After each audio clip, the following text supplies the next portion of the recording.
welcome to another episode of Los Banos Talk. My name is Justin Collins. Tonight's episode, we're going to talk about the City Council's recent decision to terminate the contract between the city and the city manager. I'll be reporting on the facts that happened, and then I'll also give you a little bit of backstory and some more information. I'll have all that for you in just a moment, right after a brief message from our sponsor. So a lot of people ask what our academy has to offer. First and foremost, we are a martial arts academy. We have a very structured curriculum. Parents always ask me, why should we bring our children here? Like, what can you have to offer us? And, I've been teaching probably since I was 13 years old. And I knew that I always wanted to do martial arts. I solely focus on teaching and trying to be the best mentor and just inspire today's youth through kicking and punching. And we're back. Thanks for watching. So late in the afternoon or early evening on Monday, March 23rd, the City Council got together and held a closed session. In that closed session, they voted to terminate the contract with the current city manager, Alex Terrazas. And they did so with a vote, 4 voting in favor and 1 voting no, and that one person voting no being Mayor Tom Faria. The other 4 voting yes would be Councilwoman and Mayor Pro Tempore Deborah Lewis, Councilman Refugio Llamas, Councilman Brett Jones, and Councilman Kenneth Lambert. So let's cut to that clip here. We will move to closed session. Our closed session today, we will be doing both items 6 and 7. Item 6 is public employment, title City Manager, pursuant to Government Code Section 54957. And item 7, the closed session, is public employment, title Acting City Manager, pursuant to Government Code Section 54957. Please note that we will be going offline, and the city's informational PowerPoint presentation will be showing while we are in closed session. We will come back to the live meeting and report out when closed session has finished. We will now go to the closed session. We return from closed session, and I will ask City Attorney Vaughn to report. Thank you, Mr. Mayor. I'm reporting on the 2 closed session items that you took action on this afternoon. Item number 6, which is closed session public employment, title City Manager, pursuant to Government Code Section 54957. The City Council approved a separation agreement and release of claims between the City of Los Banos and Alex Terrazas, City Manager, by a vote of 4 yes to 1 no, Mayor Faria voting no. On item 7, closed session public employment, title Acting City Manager, pursuant to Government Code Section 54957. City Council approved an Acting City Manager employment agreement between the City of Los Banos and Gary Breezy by a vote of 5 yes to 0 no. That's all I have to report. Thank you, Mr. Vaughn. And with that, we will move to an adjournment. So there you have it, folks. With a vote of 4 to 1, the City Council ultimately decided to terminate the contract with the city manager. Now, there's a couple things to keep in mind here and a couple things that I want you guys to know. One of which is that this was not the first meeting that came up in regards to the deployment regarding the city manager. Now, everything that has been discussed regarding the city manager, his position, and his future with the city has all been done within closed sessions. But similar to this closed session, they've started out openly with the public stating these are the things we're going to talk about. Then they go into closed session and talk. And then they come out of closed session and then they report on essentially what action they took and how they voted. This is pretty standard procedure when it has to do with someone's personal employment because it's a really personal matter. And so oftentimes they opt to go into closed session for that person's sake. This was not the first closed session meeting that they had recently in regards specifically to the city manager. February, recently, there was another meeting specifically regarding the city manager's employment. Seeing no comments, we will move on to our closed session.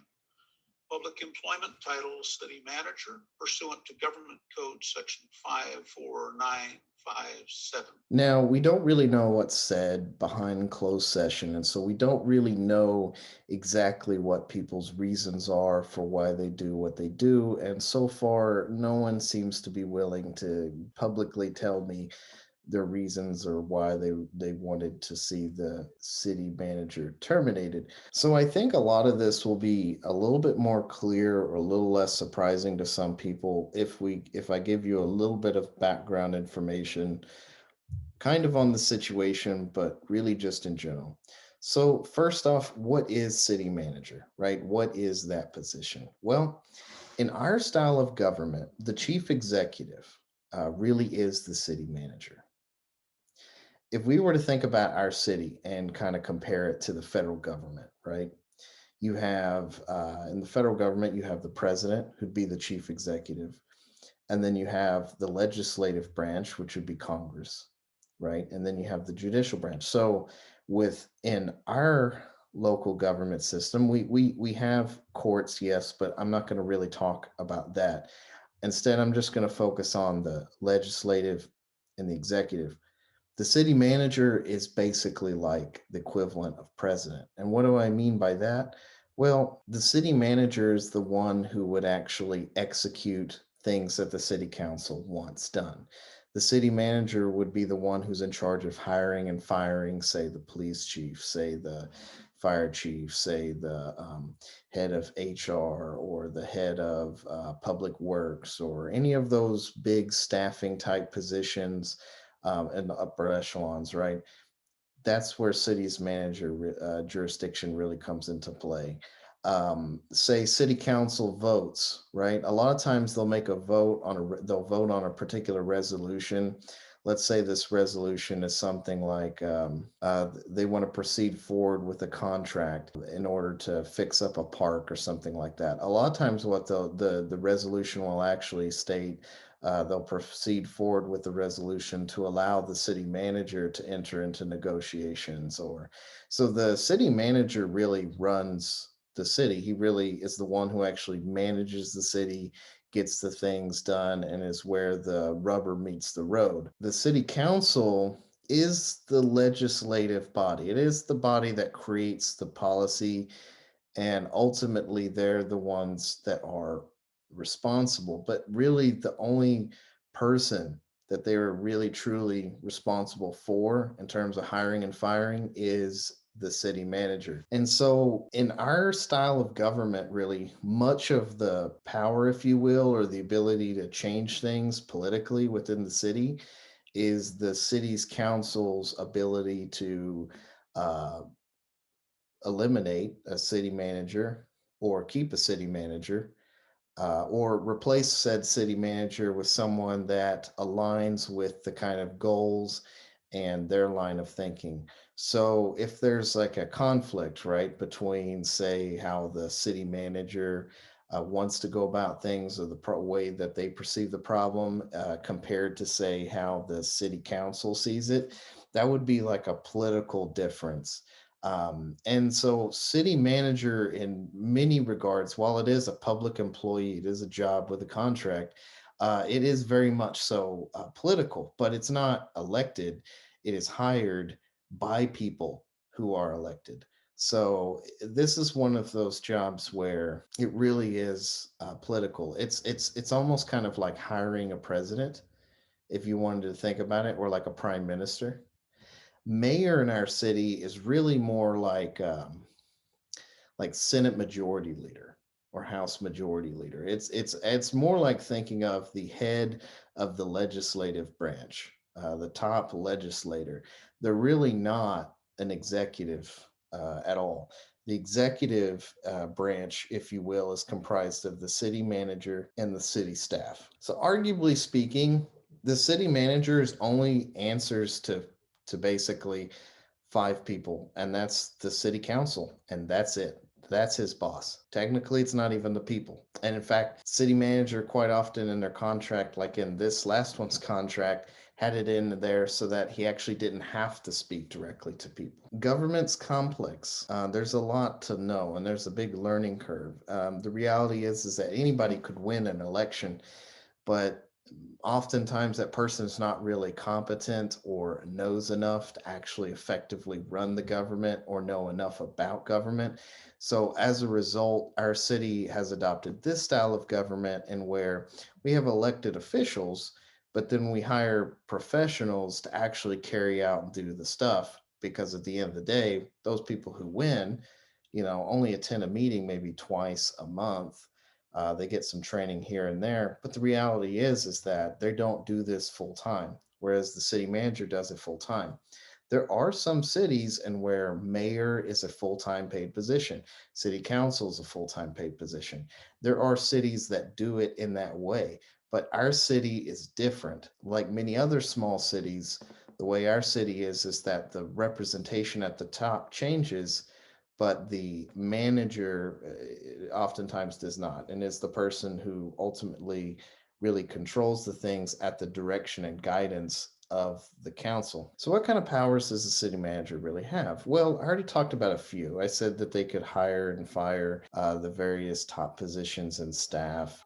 They can be given authority by this council to pursue a contract or to manage a particular thing. One of the big things they do is that they basically set the agenda.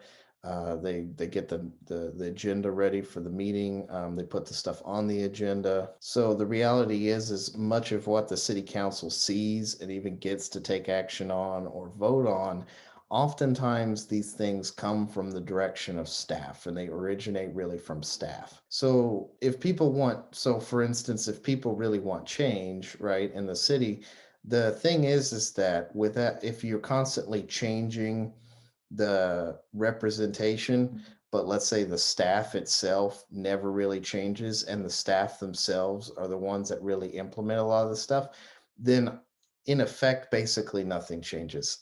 Let's think of Washington, D.C. in a way, right? From one president to the next, and this is kind of subjective, but from one president to the next, a lot of times it feels like not very much changes, right? But that's because people like, maybe an FBI director, various heads of different departments within the federal government, and heads of various agencies and stuff within the government virtually stay the same regardless of who serves as president. Many of those people wield a lot of power. We could think of that as kind of like the bureaucratic element of the government, right? That really wields a lot of power that wasn't really thought about when the Constitution was written, but ultimately really calls a lot of the shots. And we have the same thing with the city, basically. People think about mayor and they vote for mayor, and they think about city council and they vote for that, etc. But they don't think about things like city manager. They don't think about things like city engineer, public works, etc. When the reality is that any of the ideas or implementation of such is pretty much going to originate there. So to change the representation at top, but then not to change any of the individuals that comprise the actual functioning body of the government, is to really not change. So it's not unusual for a city council, et cetera, to try and change out a city manager or something like that, if that city manager is, say, not doing what they want or implementing the goals the way they want, or if they don't feel like they share the same vision for the city. And that's totally their right. I mean, that's basically the whole idea. If the city manager is, say, untouchable, right? If the city council cannot remove the city manager, then essentially it makes that position almost like local emperor. And then there's basically no point in even having a legislature. So really, changing the city manager is kind of one of the few things really the city council can really do to change things. That's a huge change.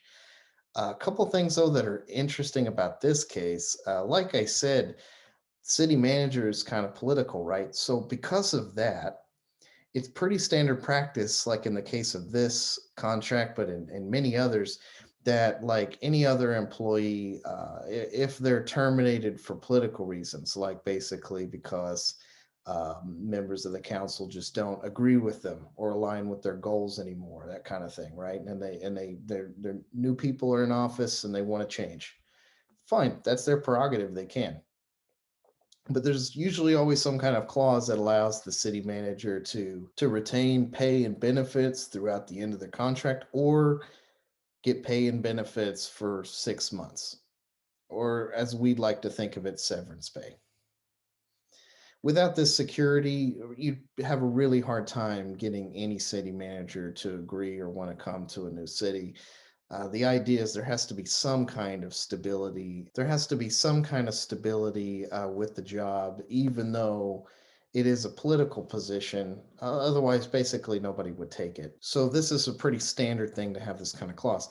In this particular case, it's kind of interesting because his contract was set to come to an end the end of June 30th of this year. And so with being terminated now, he will still receive his pay from now until through June. Had he resigned, he would not be receiving some kind of pay, but because he's terminated, he receives a severance pay, and he is considered terminated without cause. And by without cause, I don't mean that there is no reason for his termination. What that simply means is that it's because some kind of political reason. In other words, because they don't like how he's doing his job, or because they don't like his goals, or it doesn't align, or they don't feel like he's doing a good enough job, or they just don't like him, something like that, right? That's the kind of reason that you can still fire the person, right? You can still end their contract, but at the end of the day, you're going to have to pay them severance pay if that's your main reason as to why you terminated that person. If he was terminated for something like, say, stealing money, right, or something that was grossly negligent or really bad, and it put the city at a lot of risk, or open up to a lot of lawsuits or something like that, then they could terminate him without some kind of severance pay. But because this is a political thing, he is entitled to his severance pay. And in today's society, the word political is kind of got a bad connotation. People kind of think of it as like meaning there was some kind of bias or this or that. Really, political in this case just simply means that the reasons were related to subjective opinion as to his performance, as opposed to something that he specifically did that was truly wrong. It's more of just a matter of opinion. And if you don't believe that, then consider the fact that the vote was 4-1. And so it was not unanimous, which also tends to lend its hands to that it was political.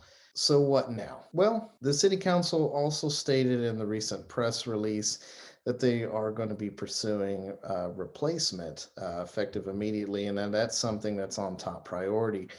Another thing that was brought up is that at same meeting, unanimously 5-0, current police chief Gary Breezy was appointed to be police chief still, but also now dual acting as the acting city manager. And this is actually not unusual. He has actually had to act as city manager in the past as well.